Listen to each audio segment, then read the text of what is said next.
Fare pubblicità ha sempre un prezzo e se è vero che alcune volte possiamo riuscire a farla gratis, come ti spiegherò in questo video, il prezzo che pagheremo sarà quello di un'altra risorsa, il nostro tempo. Io sono Giorgio Sanna e tu sei sul canale di Webita. Nella miriade di possibilità che abbiamo per fare la pubblicità, ci sono alcune di queste che ci permettono di farlo in maniera gratuita. Pensiamo a coloro per esempio che vogliono pubblicizzare una propria attività, che sia essa un'azienda appena nata o un progetto in fase di startup, scenari insomma nei quali ogni risorsa economica a disposizione è davvero importante. Per questo che stavolta ho deciso di creare un video dove al posto della risorsa economica possiamo usare la risorsa di tempo da investire in pubblicità. Una delle azioni che sicuramente possiamo fare online e che è davvero efficace è proprio quella di cui ti parlerò oggi, i guest post. E che sono i guest post? Il guest post, guest blogging, anche quest'altro nome, è l'arte di poter scrivere e pubblicare i propri articoli, i propri scritti su altri siti web. Ci sono diverse aziende e professionisti che hanno usato questa strategia e lo hanno fatto per anni ed è sicuramente una delle strategie base che porta il nostro brand ad essere conosciuto. Il motivo è semplice da capire. Nel momento in cui noi riusciamo a scrivere un articolo su un sito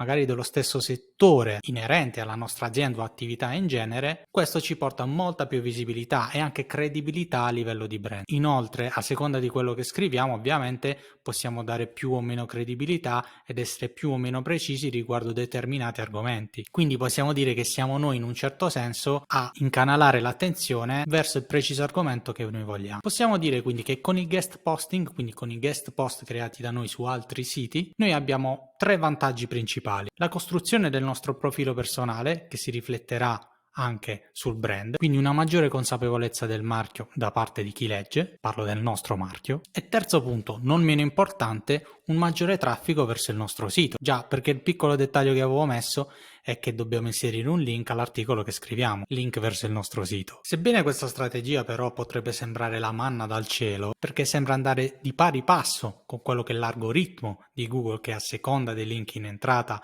posiziona meglio il nostro sito, la realtà è che anche il guest posting va fatto con criterio. Da un po' di anni infatti Google ormai è diventata super intelligente a capire le azioni che noi facciamo online e se quindi non stiamo attenti nel fare le giuste azioni per pubblicizzare i nostri articoli su altri siti, rischiamo addirittura di farci un danno. Quindi una delle prime cose che dobbiamo tenere a mente è la qualità di quello che scriviamo e il modo in cui lo scriviamo, che adesso vedremo. Innanzitutto dobbiamo tenere a mente che è molto più importante la qualità che la quantità. Quindi nel momento in cui scegliamo di creare un articolo, non solo questo deve essere un articolo importante, ben scritto e che sia una risorsa, ma dobbiamo fare attenzione anche a scegliere dove lo pubblicheremo. Se ad esempio abbiamo la possibilità di pubblicare il nostro guest post su 5 o 10 siti differenti, il mio consiglio è quello di pubblicare su un solo sito, magari il migliore. Prima di arrivare però a vedere come reperire questi siti dove andare a pubblicare i nostri guest post, dobbiamo fare altre precisazioni, sempre riguardo alla pubblicazione ben fatta del nostro articolo. Ti ricordi che ti ho detto che dobbiamo inserire un link nel nostro articolo? Bene, Google sa riconoscere che tipo di link inseriamo e come lo inseriamo. Se infatti è un link sponsorizzato, anche se non è il nostro caso perché noi vogliamo pubblicizzarlo gratuitamente, è sempre bene inserire due attributi, o l'attributo rel nofollow o l'attributo rel sponsor. Trovi sotto il link in descrizione dove capisci bene di cosa sto parlando. Queste due tipologie di attributi che si possono inserire nei link non fanno altro che comunicare a Google il tipo di link in uscita da quel sito verso il nostro. Google infatti è da un po' di mesi, se non anni, che non vede di buon occhio questi link in uscita, o meglio, fanno parte integrante del suo algoritmo, uno dei primi algoritmi che sta alla base di Google peraltro, ma appunto per quello non vuole che venga ingannato. Certamente non vuole che in maniera meccanica andiamo a inserire link verso il nostro sito per acquisire posizionamento sui motori di ricerca. Non vuole assolutamente. Quindi quello che è escogitato è appunto l'attributo rel, che non fa altro che comunicare il tipo di link e mette al sicuro sia noi da eventuali penalizzazioni possibili, sia Google che riesce a dare la giusta importanza al tipo di link. A prescindere da questo discorso tecnico però, il motivo per cui noi dobbiamo fare guest posting non è tanto per quello di andare a inserire un link post di un altro sito, ma più che altro quello di fare brand o addirittura personal brand, quindi aumentare la conoscenza e la consapevolezza del nostro brand nello stesso settore di riferimento. C'è una bella differenza. Inoltre questo tipo di lavoro non fa altro che migliorare la nostra visibilità agli occhi dei nostri potenziali clienti e alla lunga riusciamo a mantenere uno stile lavorativo di gran lunga più moderno in linea con quelle che sono le linee guida che Google Google già da un po' di tempo ha messo online. Già, perché Google devi sapere che insiste molto sul discorso di qualità, di risorsa, e lavorare al contrario, cioè cercare di sfruttare in qualche modo le falle o comunque fare i furbetti, non aiuta affatto alla lunga. Quindi ciò che dobbiamo tenere sempre in mente è la qualità di quello che facciamo, qualità sempre intesa agli occhi di Google. Quindi più che un valore SEO del guest post possiamo parlare di un valore dei contenuti e del brand che si sviluppa anche su altri siti e quindi la conoscenza di noi su altri canali. Ora però andremo a vedere i 5 passaggi che ti servono per creare un post, quindi da zero fino alla pubblicazione. Il primo punto è appunto quello riuscire a trovare dei siti di alta qualità che ci permettono di pubblicare gratuitamente i nostri post. Ti assicuro che questo è un punto chiave. Uno dei metodi più semplici e anche banali è quello di ricercare alcune parole chiave del settore sul motore di ricerca. Nei primi 10-20 risultati infatti troverai quelli che sono considerati i siti top, almeno per quella ricerca lì, e molto probabilmente gli stessi siti saranno autorevoli. Se tra questi 20 siti non riesci a trovare siti web che ti permettono di pubblicare il tuo articolo, il secondo step che puoi fare è quello di trovare parole chiave vicine e quindi ricercare queste parole chiave sempre inerenti al tuo settore, sempre su Google. Facendo così avrai ovviamente risultati diversi e potrai trovare altri siti web sempre inerenti al tuo settore. Terzo consiglio è quello di frequentare forum sempre del tuo settore. Sui forum infatti ci sono molti tuoi colleghi o comunque persone interessate allo stesso argomento, alla stessa nicchia. Queste condividono spesso magari i loro siti web o siti web importanti. Lì puoi trovare spunto per trovare altri siti. Ultimo consiglio, i social. Anche sui social puoi trovare per esempio gruppi Facebook dove si parla di un determinato argomento e si condividono siti web. Una volta che sei riuscito a trovare il tuo sito, quello che dovrai fare è controllare la sua autorevolezza. Come accennato prima, ci sono diversi metodi per farlo. Puoi usare i tool che ti ho detto prima. Ti riconsiglio il tool gratuito di Webita dove potrai vedere direttamente lo score del sito semplicemente cliccando il suo link e grazie a quello farti un'idea se quel sito è attendibile o no. Una volta che hai capito che è attendibile, potrai contattarli via mail, capire se magari qualcun altro anche ha scritto dei guest post sullo stesso sito e proporti come creator dei contenuti. Per loro può essere un'occasione di avere qualcuno che scrive dei contenuti gratuitamente. Per te è un'occasione di farti conoscere e far conoscere il tuo brand. Il secondo passaggio fondamentale per scrivere un guest post è l'idea, il contenuto stesso. Dovrai essere capace quindi di sviluppare un contenuto che sia di qualità e interessante e non è per niente facile. A seconda infatti del settore può essere più o meno logico scrivere in determinate maniere. Sulla scrittura c'è un mondo. Se infatti sono le prime scritture che fai sul web, ti consiglio di esercitarti sul tuo blog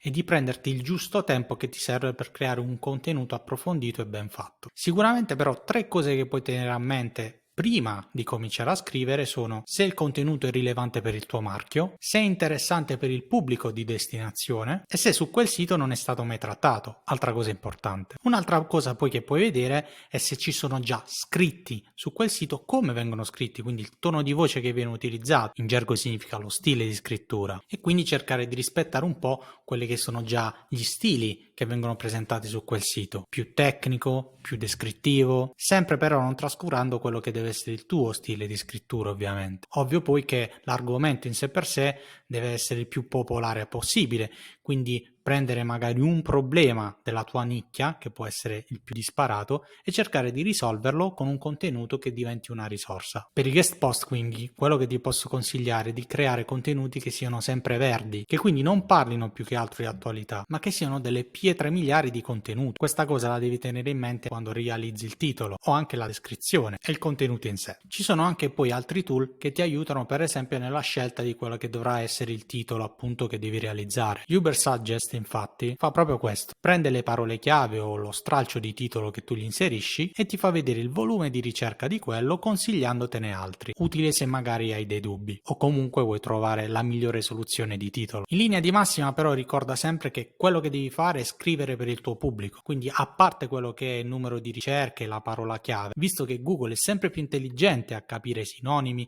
e a capire quello che vogliamo scrivere, noi possiamo pensare di abbandonare un po' tutto l'aspetto più tecnico e specialmente per i guest post dedicarci molto di più a quello che è l'aspetto del contenuto. Il passaggio 3 è quello più facile: contattare i proprietari del sito e quindi fornirgli il guest post da pubblicare. Solitamente hanno una pagina contatto o comunque hanno un form. Se nessuno di questi due esiste, puoi anche contattare uno degli autori. Generalmente sotto l'articolo di ogni autore ci sono i contatti, puoi contattarlo sui social, puoi contattarlo via mail. Una volta trovato il contatto, poi dovrai preparare il messaggio da mandargli per cercare di convincerli che il tuo contenuto, quello che gli vuoi passare, è veramente utile per loro. Quello che ti consiglio è scrivere un messaggio semplice, che abbia però 3 punti anche in questo caso fondamentali. L'idea che gli vuoi comunicare, quindi l'articolo che vorresti scrivere, il motivo per il quale i loro lettori dovrebbero volerlo leggere, quali sono le tue credenziali, cioè chi sei tu, molto in breve, raccontando la tua storia, il perché vuoi scrivere per loro, il valore insomma che tu puoi portare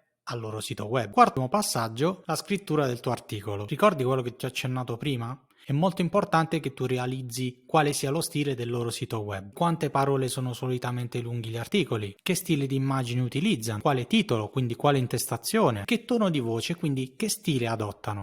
Ovviamente non devi ricopiare il lavoro fatto da loro, ma devi tenere a mente lo stesso stile, quindi cercare di fare un lavoro vicino al tipo di lavoro che fanno loro, ma allo stesso tempo che abbia una tua forte nota personale e che, come ho detto più volte, sia una risorsa. Sulla scrittura poi, come accennato prima, si nasconde un mondo di cose da capire e conoscere, ma diciamo che ti posso dare un consiglio, qualche punto da seguire per riuscire a fare una scrittura come si deve. Innanzitutto devi assicurarti che la tua scrittura sia priva di errori. Ti consiglio di suddividere il testo in paragrafi, inserire dei sottotitoli, inserire delle immagini, ricorda di utilizzare sempre foto e immagini royalty free, inserire collegamenti a risorse interne al sito in cui andremo a inserire il nostro articolo, menzionare il nostro marchio ma nella giusta maniera e quantità e includere il link, però ricorda con il giusto attributo rel che abbiamo visto prima, quindi no follow, in descrizione la spiegazione. Poi non dimenticare di mandare una tua biografia in modo che possano inserire nella scheda autore, se presente, un testo descrittivo del tuo profilo. Ovviamente fornisci anche un'immagine dell'immagine profilo che sia più riconoscibile possibile. Passaggio 5, non meno importante, la promozione e il monitoraggio del guest post che è stato pubblicato. Già, perché una volta che viene pubblicato dal sito il guest post che abbiamo preparato, non c'è cosa più bella di volerlo pubblicizzare a chi ci conosce e anche altre persone. Darà modo loro di capire che noi siamo riusciti a pubblicare su un sito autorevole un nostro scritto. Oltre a questo, poi ricorda di tenere d'occhio la pubblicazione che magari quel sito web fa sui suoi canali social. Se magari sui social infatti avanzeranno delle domande, commenteranno, inseriranno il mi piace, ringraziare quelle persone di persona può fare la differenza. Potresti addirittura incominciare a raccogliere lead, qui riesci a capire cosa è un lead. Un'altra traccia poi che puoi tenere d'occhio è il traffico che proviene dal sito dove hai pubblicato. Se realizzi infatti che quel link che hai messo ti fa entrare parecchio traffico, riuscirai a capire che hai fatto un ottimo lavoro anche sotto quell'aspetto e magari potrai ripetere la stessa strategia anche su altri siti web. In pratica, in maniera gratuita e non con il tuo tempo ovviamente, sei riuscito a creare una risorsa utile sia per te sia per quel sito, aumentando la tua popolarità, autorevolezza, facendo crescere quella che è l'importanza del tuo brand rispetto allo stesso settore, facendo anche un buon lavoro per Google. Cosa vuoi di più? Io ad esempio di più vorrei solo che tu mettessi un like qua sotto, anche un'iscrizione non sarebbe male.